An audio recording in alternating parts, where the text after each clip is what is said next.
There are many things in life that can be thought of as difficult. As a young child, learning to read or ride your bike.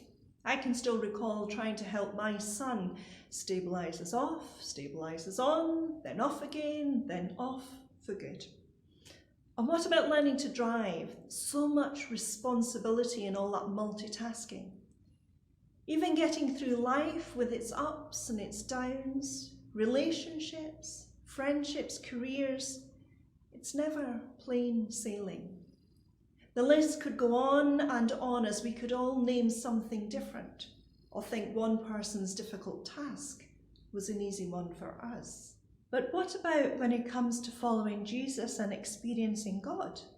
Which was what Jesus was teaching us to be able to do, experience God. Last week, we were exploring what it meant to follow Jesus, its complexities and challenge that being a follower of Jesus means. And this week's passage comes directly after that text. You may remember it was about what to do if someone did something to you, and the ultimate price was treating them as a tax collector or Gentile. Doesn't sound very forgiving, especially when we have Jesus teaching about loving neighbour, doing good, helping those who are vulnerable or marginalised. And Jesus himself ate with tax collectors and sinners.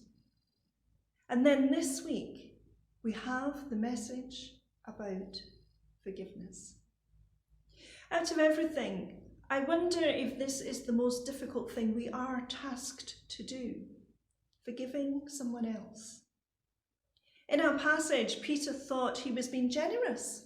Forgive them 7 times, he said. And in the book of Amos, we're told we should forgive 3 times, but on the 4th, punishment will prevail them. So Peter appears to be adding a few extra times of forgiveness in for good measure. But Jesus, as always, throws a spanner in the works.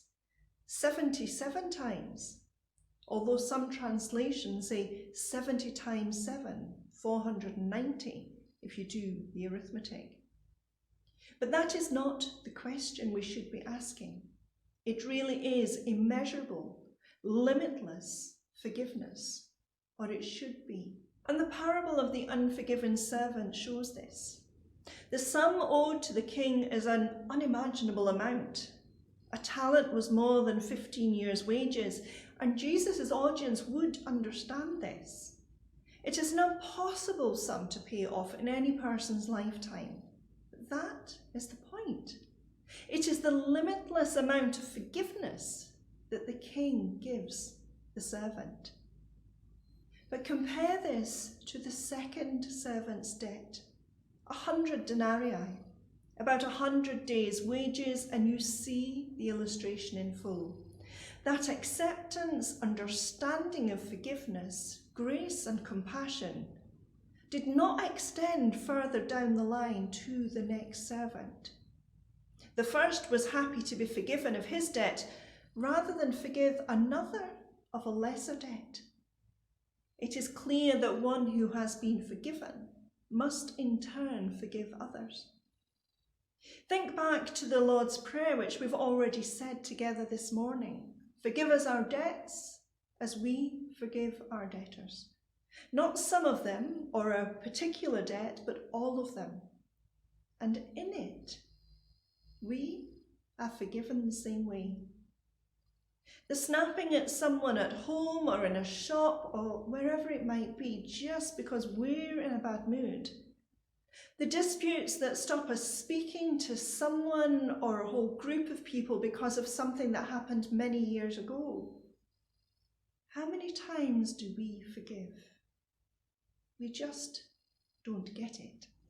I think this passage sets off a whole set of complex emotions, deep, hurtful, and painful. Of those who are reluctant, we are reluctant to forgive. But also those waiting for our forgiveness? Or is it there as a reminder of who we think we can never forgive? These are the big questions we must consider and ask ourselves honestly. What is holding us back? What about those things that we believe are unforgivable?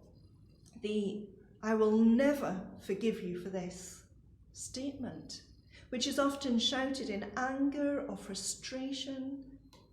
Where do these fit into Jesus' teaching? And what do we do with them? Jesus offers us the chance to think of forgiveness not as something of which we keep track of, or something we just keep doing without thinking, but as something we should do in the context of our relationship with God. If God loves us so much that God continues to forgive us whenever we ask for it, can we not begin to do the same of others?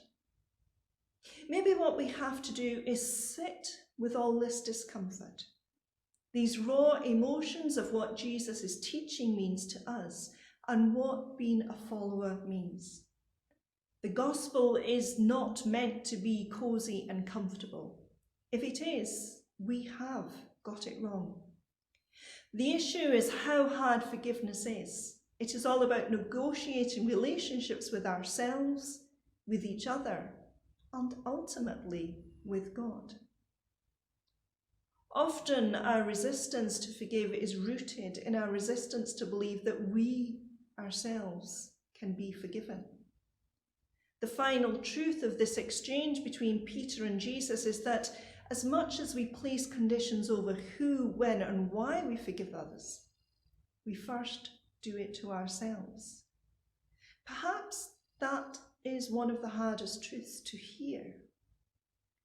And if the church is the community of the forgiven, then all its relationships will be marked by forgiveness which is not just words, but lived out action of our forgiving community, an essential characteristic from the heart, which excludes counting how many times we have already forgiven.